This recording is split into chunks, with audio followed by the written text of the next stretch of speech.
Shahid's life, for example, there was no threat on his life. There was a threat on your life. So it's most likely that it was a case of mistaken identity. That's what we were led to believe. Imagine the scenes where a normal, hard-working middle-class man is driving through Greyville, Durban in South Africa, and suddenly gunshots shatter the air around him. He becomes the victim of a relentless drive-by shooting. And the worst part of all, it was a case of mistaken identity. The bullets that tore through the innocent father were meant for someone else. However, the hitman who orchestrated this brutal shooting doesn't lose sleep over his mistake because, for him, this is just business as usual. Meet Sbonelo Shangase, the assassin allegedly responsible for at least 15 murders in South Africa, and who knows how many more beyond that. But how did he become one of South Africa's most notorious hitmen? Let's uncover the truth. Sbonelo Shangase, who would later become one of South Africa's most feared hitmen, had a turbulent upbringing marked by hardship and crime. Raised in the violent streets of KwaZulu-Natal, he was exposed to gang culture from a young age. With limited opportunities and surrounded by criminal influences, he quickly fell into a life of lawlessness. By his teenage years, Shangase was already involved in petty crimes, gradually escalating to more serious offenses. His reputation for ruthlessness grew, earning him notoriety in the underground world. Poverty, lack of guidance, and a broken system ultimately shaped him into a deadly assassin for hire. Let's now dive into a case in which he is allegedly involved. Brendan and Craig Tandroyan, two brothers known for their entrepreneurial spirit, ran a scrapyard business in Durban's Point area. Their business was a familiar landmark in the bustling neighborhood near the harbor. On the 12th of June, 2021, their lives were tragically cut short in an attack that sent shockwaves through the community. Around midday, Brendan parked their VW Golf 7 outside their premises. Craig sat in the front passenger seat while Brendan's 17-year-old daughter, Bianca, and Craig's 13-year-old son, Karel, occupied the back seats. As they conversed with a worker, a vehicle pulled up beside them, and without warning, gunmen unleashed a hail of bullets. Brendan and Craig died instantly. Bianca, A, suffered critical injuries and was rushed to the hospital where she succumbed to her wounds that afternoon. Karel, shot in the leg, survived but carried deep emotional scars from the horrifying attack. An eyewitness described the scenes. It was chaos. People were trying to remove them from the car. I saw the little boy at the back crying. His face showed his trauma. Other people were screaming. This was the first time I ever saw something like this. Shock and grief swept through the community as local business owners and residents mourned the Tandroyans, remembering them as hard-working, respected figures. Authorities later confirmed that 3 assailants carried out the attack. While the exact motive remained uncertain, law enforcement sources suggested that the killings could be linked to the drug trade. This brutal assassination, allegedly orchestrated by the feared hitman Sbonelo Shangase, highlighted the grim reality of contract killings in Durban. The rise of hitmen for hire has turned KwaZulu-Natal, a region in South Africa, into a hotspot for targeted executions, leaving communities in a perpetual state of fear. The Phoenix Massacre stands as one of the darkest chapters in South Africa's history,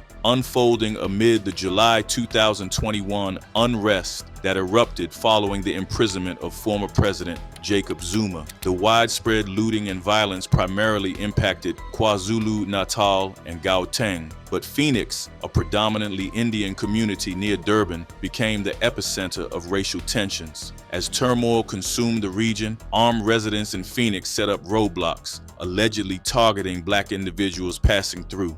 The ensuing violence claimed the lives of over 36 people, predominantly black South Africans, many of whom were brutally beaten, stabbed, or shot. The government swiftly condemned the bloodshed, with President Cyril Ramaphosa denouncing it as ethnic-based vigilantism. Authorities arrested multiple suspects, charging some with murder, attempted murder, and incitement to violence. Among those arrested were Dylan and Ned Govender, two brothers from Phoenix accused of murder and attempted murder. They initially faced charges for the killing of 19-year-old Monli Majola, who was shot dead while walking along Zisha Road to Cornubia Mall. Majola had been accompanied by 3 others, including Kafalani Makovu, who was also assaulted during the attack, but he survived. Makovu later emerged as a crucial witness prepared to testify against the Govender brothers. However, his life was tragically cut short in January 2022 when he and 5 others were executed in what police described as a drug-related shooting. The attack occurred in Inanda, where 3 assailants, including the feared hitman Sbonelo Shangase, opened fire on a group gathered behind a tuck shop. Authorities speculated that the victims had been consuming drugs, but the true motive behind the massacre remained unclear. Although the Govender brothers were acquitted of Majola's murder, they were sentenced to 7 years in prison for assault. Whether Sbonelo Shangase was contracted to eliminate Kafalani Makovu remains uncertain, but his reputation for orchestrating targeted assassinations grew stronger. On April 14, 2022,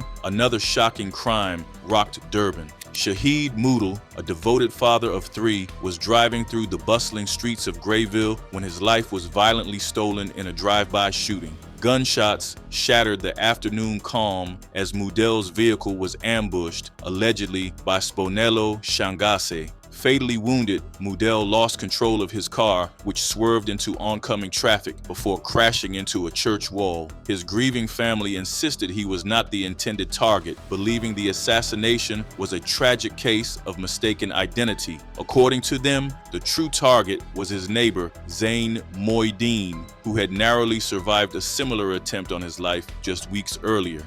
So he just said basically there's been an incident. So I said to him, like, what kind of an incident? And he said, no, there's been a shooting. So I knew he was going to town. So I thought maybe, I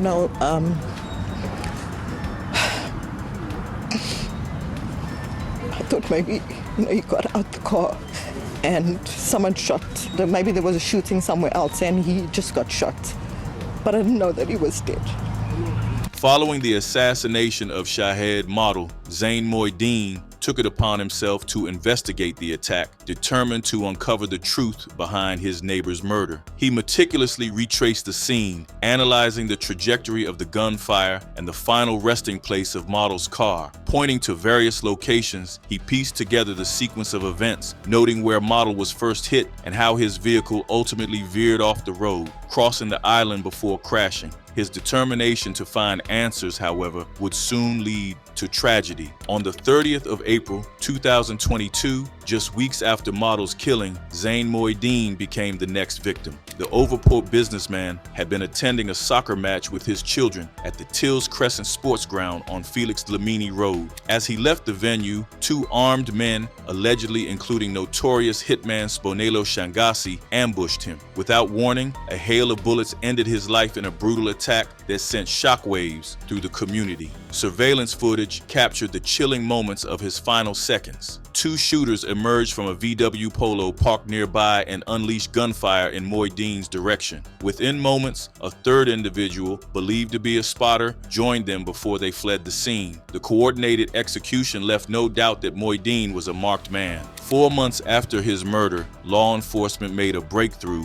when Reeson Perumal was arrested. Allegedly, Perumal confessed to orchestrating the hit, admitting to paying 200,000 South African rand for Moideen's assassination. Despite this development, justice remained elusive. The National Prosecuting Authority ultimately dropped all charges against Perumal due to insufficient evidence, leaving unanswered questions and a lingering sense of unease in a city increasingly plagued by targeted killings. The cycle of violence continued, with hired assassins operating unchecked, reinforcing Durban's reputation as a city gripped by fear and bloodshed. On April 10, 2024, the state provisionally withdrew the case against Sbonelo Shangase and 2 others accused of attempting to murder 3 police sergeants due to critical outstanding evidence. The suspects allegedly ambushed the officers in May 2022. Reports indicate that during a routine patrol operation in Cato Manor, law enforcement spotted a suspicious vehicle without license plates. When the officers approached and ordered the occupants to roll down their window, the men allegedly opened fire.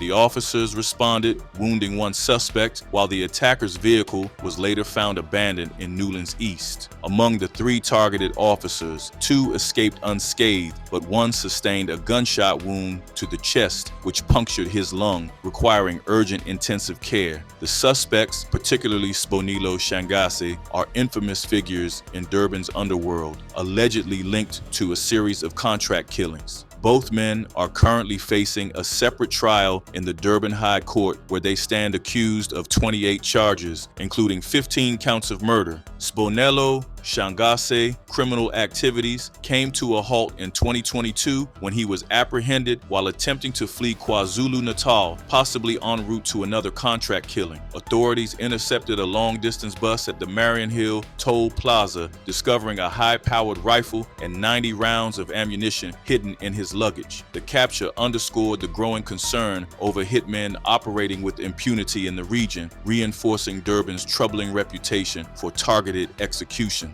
The attempted assassination of police officers marks an alarming escalation in violent crime, highlighting the dangerous lengths to which these criminal networks will go to evade capture. Meanwhile, the city remains on edge, awaiting the next development in a saga that has already left a lasting mark on Durban's law enforcement community.